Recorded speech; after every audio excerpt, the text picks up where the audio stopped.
Welcome direction study point. दोस्तों, Bihar SSC inter level mains exam के लिए लगातार वीडियो दी जा रही है और एक बार फिर हम बिहार जीके के वीडियो में आपका स्वागत करते हैं। दोस्तों, इस वीडियो में 20 प्रश्न देखने वाले हैं जो कि मोस्ट इंपॉर्टेंट है।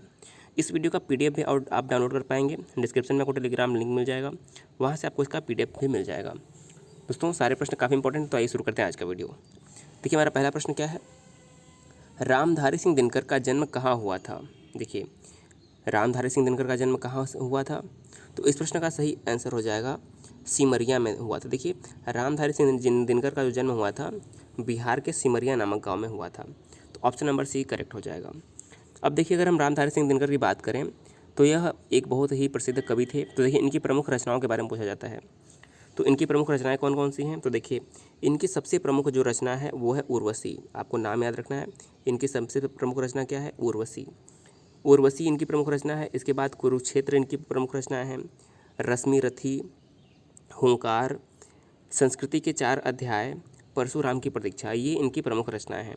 इसके अलावा अगर हम रामधारी सिंह दिनकर की बात करें तो देखिए, परीक्षा में पूछा जाता है कि इन्हें साहित्य अकादमी कब मिला। तो देखिए, 1959 में इन्हें साहित्य अकादमी प्रदान किया गया। 1959 में इन्हें पद्म श्री प्रदान किया गया। देखिए, दोनों याद रखना है, 1959 में साहित्य अकादमी और 1959 में ही पद्म भूषण प्रदान किया गया। माफ़ कीजिएगा, इन्हें पद्म भूषण दिया गया। और इसके बाद 1972 में इन्हें ज्ञानपीठ पुरस्कार भी मिला। तो देखिए, इन्हें तीनों पुरस्कार मिले हैं। 1959 में साहित्य अकादमी, 1959 में पद्म भूषण और 1972 में ज्ञानपीठ पुरस्कार भी इन्हें मिला था। तो आपको रामधारी सिंह दिनकर से इतने प्रश्न याद रखने हैं। अगला प्रश्न देखिए क्या है। निम्नलिखित में से किस शासक ने देश की मुद्रा के रूप में सिक्के का प्रचलन किया। तो किस शासक ने देश में मुद्रा के रूप में सिक्के का प्रचलन किया, तो इस प्रश्न का सही उत्तर हो जाएगा option number A, Sher Shah Suri. देखिए, शेरशाह सूरी ने जो है मुद्रा के रूप में सिक्कों का प्रचलन किया था, तो सही आंसर हो जाएगा option number A, Sher Shah Suri. अब देखिए, शेरशाह सूरी से कुछ प्रश्न बनते हैं। शेरशाह सूरी को क्या कहते हैं। देखिए, शेरशाह सूरी को अकबर का अग्रगामी कहा जाता है। कई बार परीक्षा में प्रश्न पूछा गया है कि अकबर का अग्रगामी किसे माना जाता है, तो शेरशाह सूरी को अकबर का अग्रगामी कहते हैं। शेरशाह सूरी ने ही बिहार में जीटी रोड जो है, जिसे वर्तमान में ग्रांड ट्रंक रोड या NH2 के नाम से जानते हैं, उसका निर्माण किसने करवाया था, शेरशाह सूरी ने ही करवाया था। और शेरशाह सूरी का मकबरा कहाँ स्थित है, शेरशाह सूरी का मकबरा बिहार के सासाराम में स्थित है। आप सभी को ये पता है। तो ये हमारे कुछ प्रश्न बनते हैं जो कि शेरशाह सूरी से लगातार प्रश्न बनते हैं। अगला प्रश्न देखते हैं। देखिए, 63वां हमारा प्रश्न है, आर्यभट्ट का जन्म कब हुआ था। आर्यभट्ट एक महान खगोलविद तथा गणितज्ञ थे। इनका जन्म कब हुआ था। तो देखिए, इस प्रश्न का सही उत्तर हो जाएगा 473 ईस्वी में। आर्यभट्ट का जन्म 473 ईस्वी में हुआ था। बात करनी ये किस काल के थे, तो ये गुप्त काल के थे। आर्यभट्ट गुप्त काल के थे। अब देखिए, इनसे प्रश्न क्या याद रखना है, आर्यभट्ट ने दशमलव प्रणाली की खोज की थी। कई बार परीक्षा में प्रश्न पूछे गए हैं कि जो दशमलव प्रणाली की खोज किसने की थी, तो दशमलव प्रणाली की जो खोज किया था वो आर्यभट्ट ने किया था। इसके अलावा इनकी एक प्रमुख रचना जिसका नाम क्या है, आर्यभट्टियम, ये भी कई बार पूछा गया है। आर्यभट्टियम के लेखक कौन है, तो आर्यभट्ट ने आर्यभट्टियम नामक पुस्तक की रचना की है। तो ये 2 पॉइंट आपको याद रखना है। इनका जन्म अब बात करें कहाँ पर हुआ था। देखिए, इनका जन्म बिहार के कुसुमपुर में हुआ था, तो यहाँ से आप इतना पॉइंट याद रख सकते हैं। अगला प्रश्न देखते हैं। देखिए, बिहार के किस जिले से गुप्तकालीन सिक्के प्राप्त हुए हैं। देखिए, बताना है कि बिहार के किस जिले से गुप्तकालीन सिक्के प्राप्त हुए हैं, तो इसका सही उत्तर हो जाएगा ऑप्शन नंबर बी, वैशाली से। देखिए, वैशाली से जो है गुप्तकालीन सिक्के प्राप्त हुए हैं। ऑप्शन नंबर जो हमारा बी है करेक्ट हो जाएगा। अब देखिए, बात करें गुप्त वंश की स्थापना किसने की थी, तो गुप्त वंश की स्थापना की थी श्रीगुप्त ने। कई बार प्रश्न पूछा गया है, गुप्त वंश की स्थापना किसने की थी, श्रीगुप्त ने गुप्त वंश की स्थापना की थी। और गुप्त वंश के सबसे महान शासकों में किसका नाम गिना जाता है। देखिए, समुद्रगुप्त का नाम गुप्त वंश के महान शासकों में किया जाता है, वर्णन किया जाता है समुद्रगुप्त का नाम। अगला प्रश्न है, ओदंतपुरी विश्वविद्यालय की स्थापना कब हुई। ओदंतपुरी विश्वविद्यालय की स्थापना कब हुई, तो इसका सही उत्तर हो जाएगा ऑप्शन नंबर बी, 770 ईस्वी में। देखिए, जो ओदंतपुर विश्वविद्यालय है ओदंतपुरी, इसकी स्थापना 770 ईस्वी में हुई थी। ऑप्शन नंबर बी करेक्ट हो जाएगा। देखिए, एक प्रश्न पूछा जाता है कि ओदंतपुरी, वर्तमान में जो ओदंतपुरी है वो किस स्थान को ओदंतपुरी के नाम से जाना जाता है।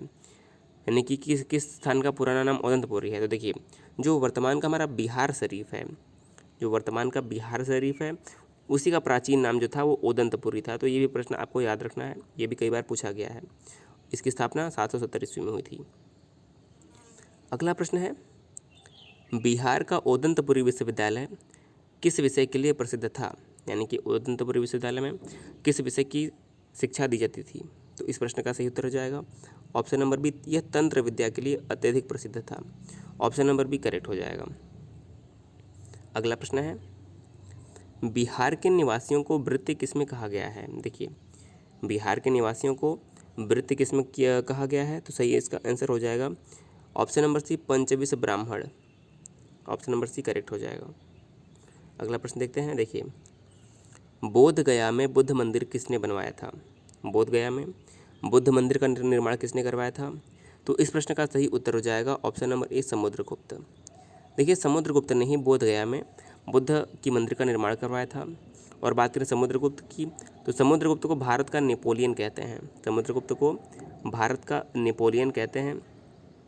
और समुद्रगुप्त जो था वीणा वादन में पारंगत था।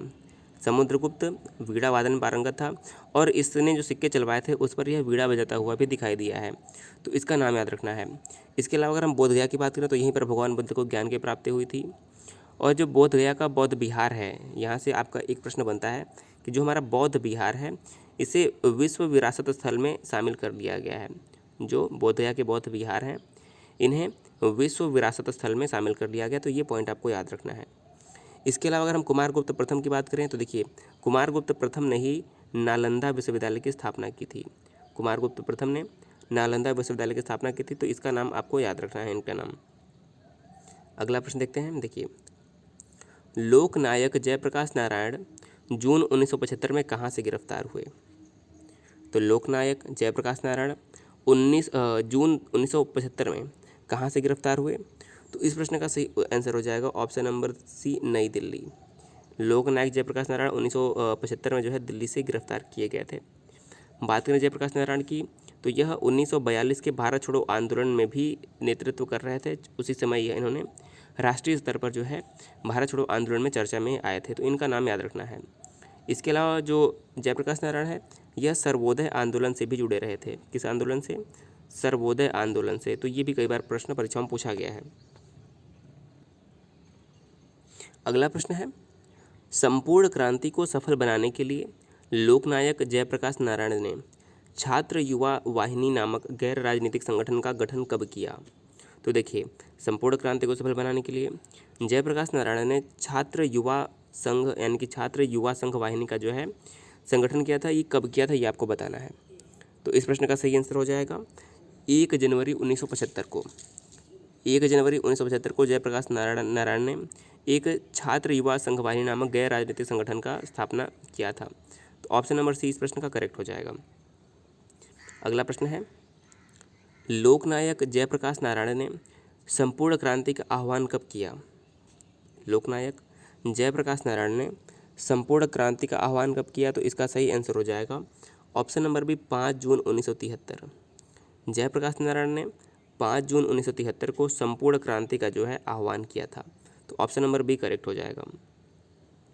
अगला प्रश्न देखिए क्या है, जयप्रकाश आंदोलन के दौरान सरकार के दमनकारी उपायों के विरोध में किस साहित्यकार ने अपना पद्मश्री वापस कर दिया था। तो जयप्रकाश आंदोलन के दौरान सरकार के दमनकारी उपायों के विरोध में किस साहित्यकार ने अपना पद्मश्री वापस कर दिया था। तो इस प्रश्न का सही उत्तर हो जाएगा option number D, Phanishwar Nath Renu.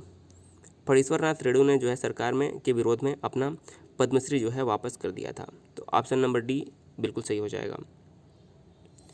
अगला प्रश्न देखिए क्या है, जयप्रकाश नारायण को अप्रैल 1974 में पटना में क्या उपाधि दी गई। तो देखिए जयप्रकाश नारायण को अप्रैल 1974 में पटना में लोकनायक की उपाधि दी गई। क्या उपाधि दी गई? लोकनायक की उपाधि दी गई किसे? जयप्रकाश नारायण को। इसीलिए इन्हें लोकनायक जयप्रकाश नारायण कहते हैं। देखिए अभी हाल ही में जयप्रकाश नारायण पर एक संग्रहालय की स्थापना की गई है। हाल ही में जयप्रकाश नारायण पर एक संग्रहालय की स्थापना की गई। ये कहाँ पर है ये आपको बताना है। देखिए ये लखनऊ में स्थापित किया गया है। उत्तर प्रदेश की राजधानी लखनऊ में जो है जयप्रकाश नारायण पर एक संग्रहालय की स्थापना हाल ही में की गई है, तो इसका नाम आपको याद रखना है। अगला प्रश्न है, मार्च 1974 में बिहार के किस अखबार के कार्यालय में आग लगी थी। तो देखिए मार्च 1974 में बिहार के किस अखबार कार्यालय में आग लगी थी, तो इसका सही आंसर हो जाएगा option number B, searchlight या प्रदीप जो अखबार था इसके ऑफिस में कार्यालय में आग लगी थी, तो ऑप्शन नंबर बी करेक्ट हो जाएगा। अगला प्रश्न, जयप्रकाश आंदोलन कब शुरू हुआ था, आप बताएंगे। देखिए जो जयप्रकाश आंदोलन शुरू हुआ था ये 1974 में शुरू हुआ था। सही आंसर क्या हो जाएगा, जयप्रकाश आंदोलन 1974 में शुरू हुआ था, तो ऑप्शन नंबर बी करेक्ट हो जाएगा। अगला प्रश्न है, देखिए लोकनायक जयप्रकाश नारायण का जन्म कहाँ हुआ था। तो लोकनायक जयप्रकाश नारायण का जन्म बिहार के छपरा में हुआ था। Option number D Chhapra correct answer हो जाएगा। अगला प्रश्न, डॉक्टर राजेंद्र प्रसाद का जन्म कहाँ हुआ था। तो देखिए आप सभी को पता होगा डॉक्टर राजेंद्र प्रसाद का जन्म कहाँ हुआ था। सही आंसर हो जाएगा ऑप्शन नंबर बी सारण में। देखिए बिहार के सारण में जो है डॉक्टर राजेंद्र प्रसाद का जन्म हुआ था। अगर हम डॉक्टर राजेंद्र प्रसाद की बात करें तो देखिए यह 1917 के चंपारण आंदोलन से भी जुड़े रहे। इसके बाद जब संविधान सभा का गठन हुआ तो यह संविधान सभा के स्थायी अध्यक्ष जो है चुने गए। संविधान सभा के स्थायी अध्यक्ष चुने गए डॉक्टर राजेंद्र प्रसाद। इसके बाद यह 1952 तक बिना चुनाव के भारत के राष्ट्रपति रहे, और जब 1952 में पहली बार चुनाव हुए तो 1952 से लेकर 1962 तक यह देश के फिर 2 बार लगातार राष्ट्रपति रहे। तो सब मिलाकर यह देश के 12 वर्ष तक राष्ट्रपति रहे थे, और सबसे अधिक समय तक जो राष्ट्रपति रहने का रिकॉर्ड है वह डॉक्टर राजेंद्र प्रसाद के नाम ही है। तो इनका नाम आपको याद रखना है, और यह 12 वर्ष तक देश के राष्ट्रपति बने रहे थे। अगला प्रश्न है, किस महान स्वतंत्रता सेनानी की याद में आरा जिले में सोन नदी पर कोइलवार पुल का नाम बदलकर बारी पुल रखा गया है। तो देखिए किस स्वतंत्रता सेनानी के नाम पर जो कोइलवार पुल है इसका नाम बारी पुल रखा गया है।